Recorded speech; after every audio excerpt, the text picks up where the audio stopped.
We all have traumas in life, some worse than others. That's just the reality, right? You got to play the hand that you were dealt. But trying to outrun your pain, it will never work. And actually, it'll make it worse, right? You continue to push it off, push it off, push it off. It just gets bigger and bigger and bigger until you self-destruct.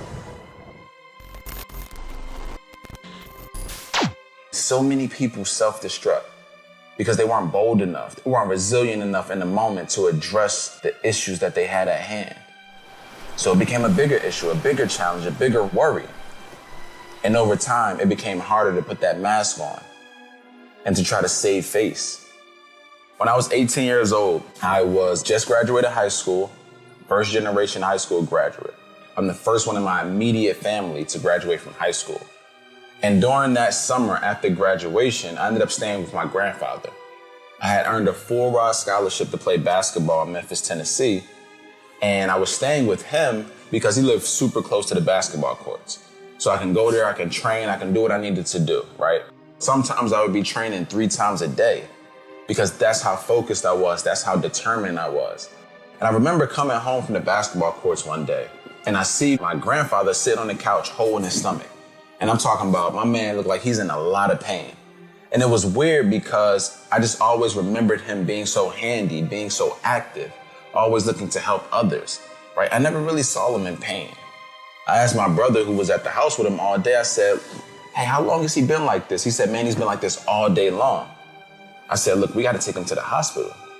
We grabbed him up, put him in the car, we shot to the hospital. And I'm flying through red lights because I'm nervous, I'm anxious, I don't know what's going on.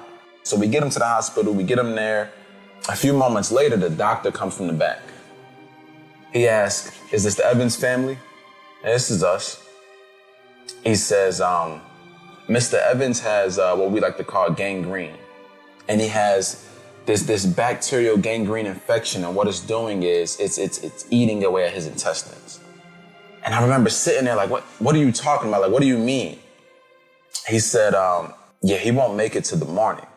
You may want to say your goodbyes.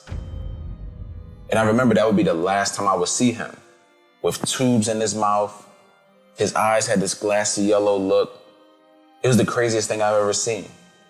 And I remember losing him in that moment and something inside of me just breaking. And I wasn't sure what it was. I'm the same kid who was exposed to violence, to drugs, to gangs, to molestation. As a young kid who had all of these traumas built in. And then this one thing just breaks everything. And I remember sitting there, feeling this pain, feeling this hurt, feeling this implosion happen, and not knowing how to express myself. Not even realizing that the years prior, I had built up so much that was never addressed. So many different things that happened that I just purely ignored. Because the community that I grew up in, we didn't talk about our emotions. We didn't talk about how we were feeling. We didn't talk about our mental health. We didn't talk about how to be resilient. It was always swept under the rug. So I pushed so many things down. And when I pushed things down, I picked up a basketball. And that became my safe haven. That became my scapegoat. That became my release. Whenever I was anxious, whenever I was worried, whenever I was stressed, I would go to play basketball, right? And it was a healthy scapegoat. But at the end of the day, it was still a scapegoat. It didn't address the root issues that I was going through. And I went down during these circumstances where my mind was everywhere, where internally I was bleeding, right? Where I was living in this traumatic place, waking up every day anxious, dealing with severe depression. And I would still go down to school. I went down 2 weeks late, got down to Memphis, Tennessee. First time I've ever taken a plane in my life. And I went down there, and the very first day I got down there, I just started to do things that were so far out of my character, drinking, smoking, partying, all of these different things, trying to outrun the pain that I just faced of losing someone that close to me. Because I've experienced loss before, but when it came to my grandfather, someone I was so tight with, someone I thought that would always be here, it just hit me different. And I got down there, and every day, again, battling anxiety, battling depression, trying to outrun the pain, still having no language to how I was feeling, still not addressing my mental health, still not addressing my traumas. And I got 3 months into school. I went to the head coach and told him, Coach, I gotta leave. I can't do it. He said, what do you mean you gotta leave? I was like, I just gotta go. They released me off scholarship. I forfeited it all.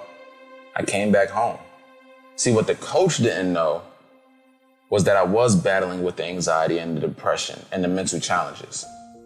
He didn't know about the severity of my mental health. I kept it under wraps. I kept a stoic look, like many of us do, wearing a mask every single day. That's what I did.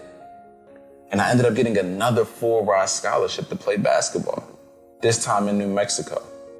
So I'm thinking that this is my second chance, everything's good. But again, still never addressing the root issues, right? The root things, you know what they are for you. The root issues, the things that you continue to ignore, but you know that they're there, right? When you look yourself in the mirror every single night, it pops back up, but you continue to ignore it and put that face on because you want to look like everything's okay. But the same thing that happened in Memphis, when I was down at school, anxious, worried, depressed, all of these different things, it happened in New Mexico as well. Because what I didn't understand at the time was that everywhere you go, there you are. So I stayed in New Mexico for about a year. But those same demons, that same trauma, those same worries, they continued to just plague my mind. Those same negative thoughts continued to just ruin all of the things that I had in my mind that was trying to uplift me. Every day I had to fight those thoughts. And I was like, you know what? I gotta leave, because that was my release. It was like, just run away. Just run away. But guess what? It didn't matter. The same thing continued to happen, right? That's the running theme for you. The same thing is going to continue to happen if you try to run. I would bounce around from school to school to school thinking that it was the environment, when the reality was, it was just me. It was me that I had to address. You can stay where it's comfortable, right? Where it's mediocre, where it's average, where there's pain, where there's trauma, where there's darkness. You can stay in that, or you can go the other way. And here's the thing about the other way. You don't know what's there, right? You don't know if there's healing there. You don't know what's there. But what you do know is that if you stay in the spot that you've always been in, you're always going to experience the same things over and over and over again, right? I remember in gym class back in the day, they used to have this activity where the rope would hang from the ceiling and you had to climb the rope to get to the top, right? And ring the bell. When you're climbing that rope, what happens if you let go? You know what happens. You're hitting the floor. You know what happens if you quit, but you don't know what happens if you continue to go. So you're at that fork at the road moment where you know what happens if you quit. You know what happens if you stay stagnant, right? You'll live in that darkness. But if you try something different, the possibilities are endless. And I know it's scary. I know it's scary because it's uncertain. But you have to take the risk for yourself. You have to love yourself enough to try something different. And I did just that. And I said, no more.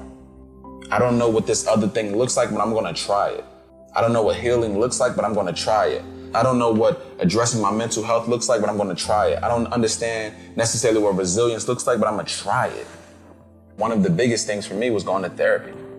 But it was something I knew that I needed to at least give a try and continue to try until that thing worked for me. And it was scary at first. I didn't know what to expect. But I went into that thing knowing that I'm not going to quit on this because I need to heal. I need to grow past this pain. I can't stay in this position anymore. My grandfather wouldn't want me to stay in this headspace. So I went through with that process and I started to learn more about resilience. And I started to learn a little bit more about self-love and self-care. And I started to put these practices into place every single day. But a lot of times we're ashamed. We're ashamed of what others may think of us. We're ashamed of how they may view us. But I'm here to tell you this. You don't have to worry because they're going to support you.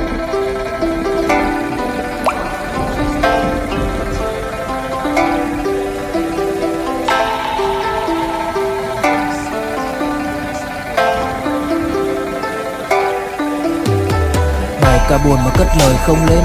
Đời đi mất mà nhất thời không quên, lòng u tối dù đất trời không đêm. Kể từ khi sống lấy lất đời không em, đầu quay cuồng trong hơi men, đôi chân về nơi quen, dấu vết chẳng hề phai. Và rồi chợt nhận ra và vô tình khơi thêm ký ức bung lơi êm mà đã từng kể vai và ngồi. Chẳng cần thiết phải viết nên sử sách mà lại phải nếm trải chuyện não nề.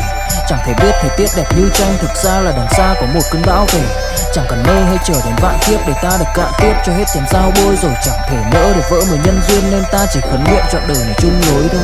Những kẻ si mê tới điên thường mơ tưởng cái thiên đường yêu nương được tô điểm, nhưng hận tạo hóa tuyệt nhiên có ai đành bên em thành anh đài. Tình ta như hồ điệp vẫn mãi giữ riêng đây về giây phút khắc sâu. Chẳng yêu em mà từng chút mắc câu, sầu hút hút khuất sau về đến bút chóc đau. Hạnh phúc đâu cần chỉ cho phút bắt đầu, nhớ đến cái lúc còn gió sương vơi đầy, nhớ hình bóng người nào đó vương nơi này. Trong vài khoảnh khắc mong có được đôi tay ấy cố lau đi bờ mi khi nào thường hơi cay. Xa một người và bước qua cuộc đời không phải ra đi vĩnh viễn, mà chúng ta chỉ tạm chịu lấy.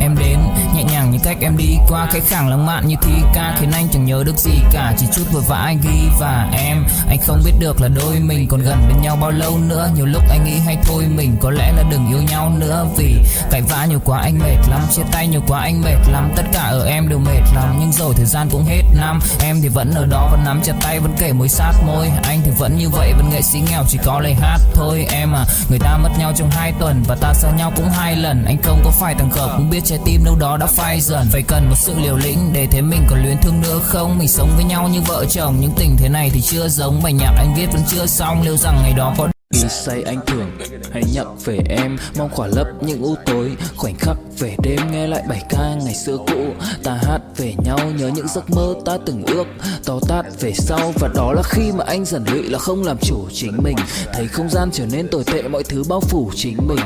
Em đâu còn như điều anh mơ, anh cũng tự nhủ chính mình. Nhưng mà thôi em, nào ai giỏi mà đủ tính tình, chẳng thể vươn tới được cành cao dù anh có nhã ý trèo. Trong cơn say mọi thứ cuồng quay, anh trở thành gã chí phèo. Yêu chân thành là không thay lòng dù em có như thị nở. Ý anh là em như cô Tấm, nhìn em như thị nở. Đêm vắng nàng ngón tay xám vàng vì đốt cả bao thuốc lá. Căn phòng chung khi xưa nồng ấm bây giờ sao buốt giá. Một thói xấu mà anh đã quen khi em không ở bên lâu. Anh từng ngồi trong một góc tối nhậu suốt cả đêm thâu. Em mang con tim anh đi đâu, khiến anh mù quáng vẫn cố sáng mỗi khi đau. Em mang con tim anh đi đâu, điều gì choáng váng để xứng đáng ướt mi nhau. Em mang con tim anh đi đâu, khiến anh mù. What you are building and they're waiting on who you are becoming.